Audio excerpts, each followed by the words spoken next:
Hello and welcome to this walkthrough video in which we'll be dealing with the ins and outs of paraphrasing techniques and different ways to go about using your own words in a text. Why do you think people find it difficult to write a text in their own words? Do you yourself perhaps find this challenging, and what can you do to improve? Well, in this video PowerPoint presentation, I hope to show you some useful ways in which you can vary your approach to paraphrasing and writing a text in your own words. First of all, why is this actually important? Well, of course, because as a writer, you need to avoid plagiarizing or copying someone else's ideas without attributing them. Plus, it's just really useful and important as we grow and learn to become better writers by learning different techniques to vary our prose. Okay, the text reads, a quick introduction. There are two different types of skills involved. Today we'll be talking about paraphrasing, which is different than summarizing, although these are normally used together in essay writing. But while summarizing aims to reduce information to a suitable length, paraphrasing attempts to restate the relevant info. So for example, this is paraphrasing. The following sentence reads, "There has been much debate about the reasons for the Industrial Revolution happening in 18th century Britain rather than in France or Germany." Now we could rewrite this or paraphrase it to read, "Why the Industrial Revolution occurred in Britain in the 18th century instead of on the continent has been the subject of considerable discussion." Now what have we done here? Well, you'll see that in this instance, the sentence structure has changed. We've used different types of words and word forms, and we've also used some synonyms. So for example, if you look at in the paraphrase, the subject of considerable discussion or considerable discussion, this is another way of saying much debate. Much, considerable. Debate, discussion.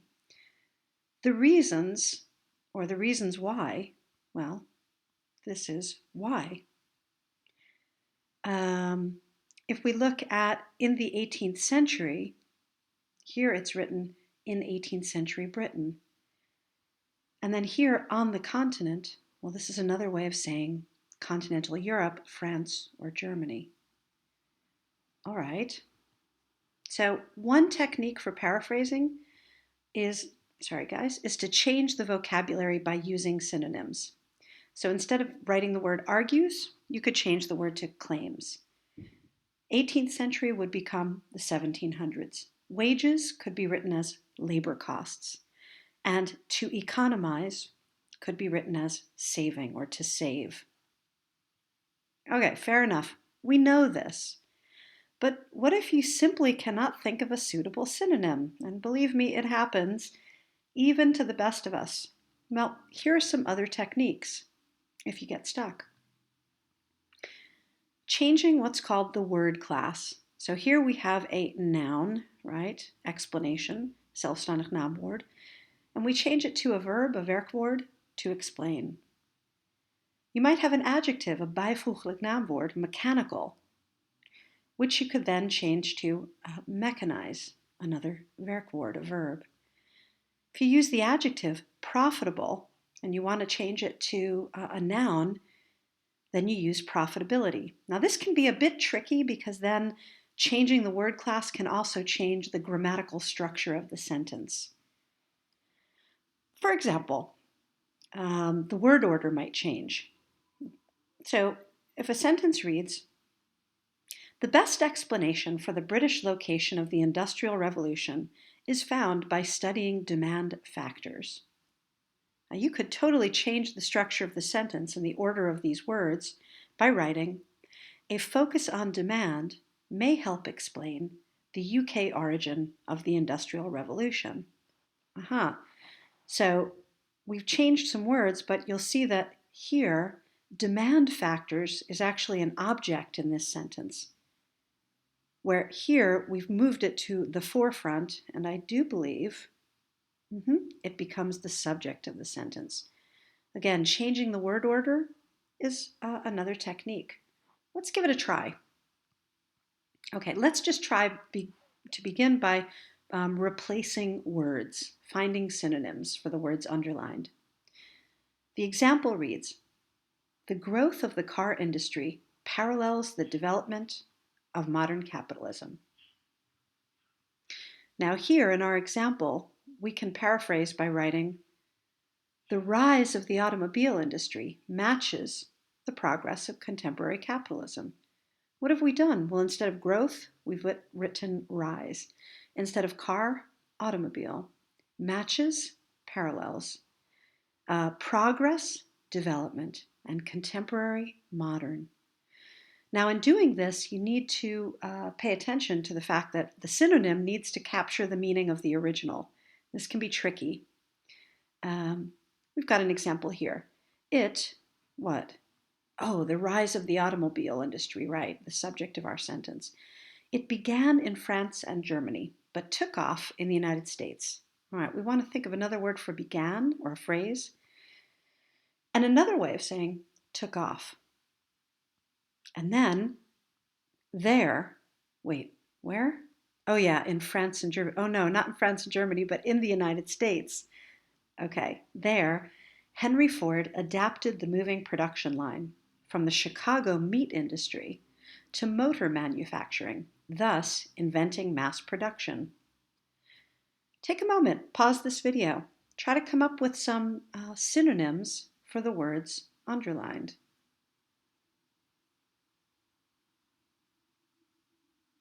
Okay, welcome back. Here are some suggestions. Instead of began, you could write, it started in France and Germany, but it grew rapidly. It developed quickly in the United States. There, Henry Ford modified the moving production line, changed the manufacturing line or the assembly line from the Chicago meat industry to auto manufacturing or automotive manufacturing, thereby subsequently inventing mass production. Okay, this skill takes a pretty decent knowledge of vocabulary. Keep working on it. This is a great way to grow your vocabulary, but let's look at another technique. All right, here we're going to try to change the word class of the underlined words. Now the example reads, in the 1920s, Alfred Sloan's management theories helped General Motors to become the world's dominant car company. All right, we want to change the word form of management and dominant. Here's one way to do it. In the 1920s, with help from the managerial theories of Alfred Sloan, General Motors dominated the world's car companies. What we've done here is changed a noun, a zelfstandig naamwoord in the Netherlands and Dutch, into a bijvoeglijk naamwoord, an adjective. Here we've got helped. Oh, and here we've got a verb in the past tense, and we've just changed it to with help from. So we've created a phrase or a clause here. Here we have the word dominant, which in this case is an adjective to describe the car company, and we've turned it into a past tense verb. A verb in the past simple, dominated. Let's give it a try. After the Second World War, the car makers focused on the styling of their products to encourage more frequent model changes. From the 1970s, there was criticism of the industry due to the inefficiency of most vehicles, which used petrol wastefully. Pause the video. See if you can find a way to change the form of these words and phrases and still maintaining the meaning of the sentence. Pause. Welcome back. All right, here are some suggestions. After the Second World War, the car makers' focus, and sorry guys, there should be an apostrophe here, my apologies. The car makers' focus or area of interest was on the product design or style of their products. Again, you'll see we've changed a verb to a noun.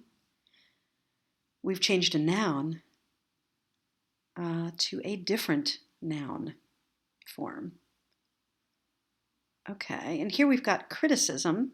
From the 1970s, the industry was critiqued or was criticized. We've changed a noun to a verb. There was criticism of the industry due to the inefficiency of most vehicles, due to the inefficient vehicles produced. So here we've changed a noun to an adjective, which used petrol wastefully. And here you could write, which wasted petrol. Okay.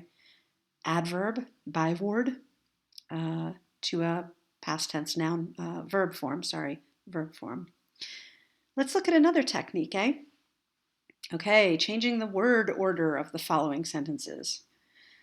The example reads, at the same time, trades unions became increasingly militant in defense of their members' jobs. Now we could change this to, at the same time, increasingly militant trades unions defended their members' jobs. What we've done here is, trades unions became increasingly militant. We've taken the order of the words, the subjects and the objects, and we've switched them around. Let's try it down here. Today, the industry owns some of the most famous brands in the world. However, many car makers are currently threatened by increasing competition and saturated markets. Now, I would advise taking the direct object, some of the most famous brands in the world, and starting your sentence with that. You could do the same thing here. Take the direct object, increased competition and saturated markets, could be an indirect object. In any case, take your object, start the sentence with that. Pause the video now and give it a try. All right, here are some suggestions. Some of the most famous brands in the world are owned by the industry today, or owned by today's industry. And what we've done here is we've had to use what's called passive voice. So again, the grammar changed because we started with the direct object. Here, we've moved the adverb to the front. Currently, however, well, they're both adverbs, but okay, we've changed the order here. Currently, however, increased competition and saturated markets are threatening many car makers. Again, passive voice. So it does take some prowess and some skill in terms of grammar. Hey, here's something. We have a number of gaps here. Okay, so we are dealing with nouns and adjectives. Nouns and adjectives, and we have two columns. The noun is approximation. The adjective is approximate. Here we have another one. The adjective is particular. So we're looking for the noun form of this word. Here we're looking for the adjective form of superiority. Here we're looking for the noun form of strategic. Here we're looking for the adjective form of reason and the noun form of synthetic. Okay, I think you get the idea. Whoops, sorry about that. No spoilers. Give it a try, pause the video, see if you can fill in the blanks, and then check your answers. Hold on, I'll wait for you. Pause now.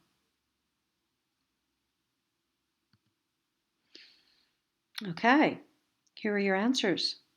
Check them. If there are words you don't know, record them. Write them down in a notebook. Try to use them in a sentence. Well, we're about to do that in just a minute. But okay, here are your answers. Make sure to check your spelling, and we'll move on to the next exercise. Now, research shows that just learning lists of vocabulary words is not terribly effective. The best way to retain and remember vocabulary is to actually use it. Now here we've got all these sentences out of context, but it's still a start. What you want is to, is to take these words, okay, so hopefully you've written them down, And these words as well. So it could be any of these or these. So that's a big list. And you're going to work through these sentences, plugging the words from the previous PowerPoint slide into these sentences. Pause the video now. Give it a try. I'll wait for you. Okay, here we go. How was it? Difficult? Here are your answers. Check your spelling and check that the words make sense in the context of these sentences. And we'll move on to another exercise. Here we go. It's a little more complex. Here we're underlining the adjective and then we're going to change it to a noun form. For example, several steel producers are likely to shut down next year. Well, what's the adjective in the sentence? Likely. So we're going to change it to a noun, likelihood. I'll give you a hint. We look at that first sentence. What is the adjective in the sentence? Well, look for a noun. Okay, HR team. I wouldn't use HR though. Let's look for another noun. Oh, review of pay. Adjectives in English usually come before the noun. So you figure this is our adjective. So the adjective is strategic. What's the noun form of strategic? Give it a try with the remaining sentences. Pause the video and work through the exercise. I'll wait for you. Here are your answers. Here the adjective is analytical. Again, it describes the approach, which is your noun. The noun form, so we've changed this word, and then it's analysis. Synthetic, synthesis. A major contribution, major becomes majority. Check your answers, check your spelling. All right, next exercise. I think this may be the last one. A range of nouns is used to express common ideas in academic writing. So, political geography is an interesting field. The concept of class was first discussed in the 18th century. Drucker developed a new approach in his second book. A range of nouns. What we want to do here is find synonyms for these words in bold. Let's try one. How about this? G. The World Bank is a body created to support developing countries. Now look down here in the box. What would be another word for a body, an institution, like the World Bank? That's right. Organization. So match these up. G and body and organization. Give the exercise a try. Pause the video, and in a moment you'll see the answers. Here you go. Take a look at your answers. Make sure they match. Check your spelling, although the words are right in front of you, so hopefully the spelling is accurate. And we'll start to wrap up. Okay. Now hopefully this video has helped you to see that indeed there are a number of ways to go about paraphrasing. I should also mention, giving credit where it's due, that all of the information seen here, the exercises provided, are to be found in the following awesome book. Academic Writing, a Handbook for International Students by Stephen Bailey. Can't recommend it enough. Hey, thanks for watching.